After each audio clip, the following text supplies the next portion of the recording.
The dust storm rolled across the Texas plains like a wall of amber fury, and Zarethia knew she was going to die out here.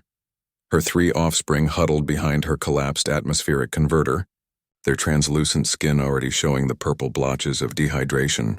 The youngest, barely past his first molt, whimpered in their native tongue, a sound like wind chimes in a hurricane. Zarethia's ornate robes, once worth more than a human city, now hung in tatters around her skeletal frame. 6 months ago, she'd been a high merchant of the Confederation, arriving on Earth with her investment portfolio and a condescending smile. The humans were primitives, after all. Easy to exploit, easy to profit from. She'd bought land, manipulated markets, and laughed at their quaint warnings about weather and preparation. Then the Confederation fell. Overnight, an economic collapse that rippled across 17 star systems. Her accounts froze. Her ship repossessed. Her status evaporated like morning dew. And the humans she'd swindled? They remembered. Now she was here 40 miles from the nearest settlement, with 3 dying children and the bitter taste of karma on her forked tongue. The sound of an engine cut through the wind. Zarethia's compound eyes tracked the battered Ford pickup as it skidded to a stop 30 feet away. A human emerged, male, older, wearing what her translator called overalls and a sweat-stained hat. His face was weathered like ancient leather, and his eyes held no warmth. "Get in my truck right now," Lewis said, his voice flat as the horizon. Zarethia's pride flared despite her desperation. This was Lewis Henderson, one of the farmers she'd cheated, selling him premium irrigation equipment that had failed within a week. He had every reason to leave her here. Every right to watch her suffer. I have no currency," she rasped in broken English. "Cannot pay," Lewis spat into the dust. "Didn't ask if you could pay. Said get in the truck." He turned to her children, and Zarethia's maternal instincts screamed. She positioned herself between them, ready to die fighting if this human sought revenge through her offspring. Instead, Lewis knelt down, moving slowly. He pulled out a canteen, actual water, precious in this drought, and offered it to the youngest. "Easy now, little guy. Small sips." The child looked to Zarethia, who stood frozen in confusion. Lewis's weathered face softened just slightly. "Ma'am, your babies are dying." "You can hate me later. Right now, get in the damn truck." Something broke inside her. Zarethia's legs gave out and she collapsed into the dust. "Why?" she whispered. "I stole from you. Lied to you. Why help?" Lewis helped the children into the truck bed, arranging emergency blankets around them with surprising gentleness. When he finally looked at Zarethia, his expression was unreadable.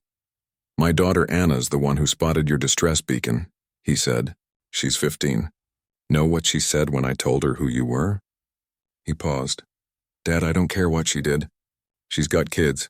He extended a calloused hand. "Humans are real good at holding grudges, ma'am. But most of us are better at being decent."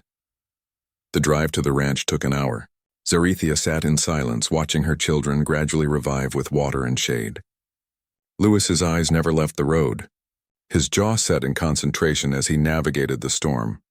Anna was waiting on the porch, a young human female with her father's eyes and her mother's smile, according to the photo inside.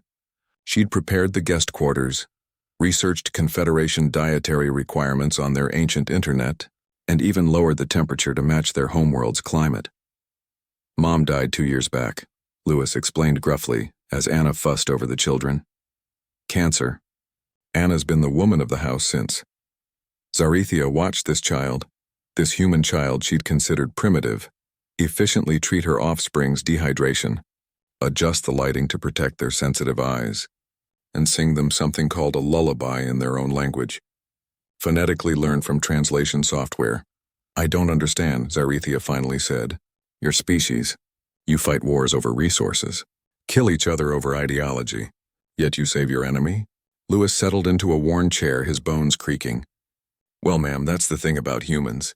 We're walking contradictions. Yeah, we fight. We're territorial and stubborn, and we hold grudges that'd outlast stars."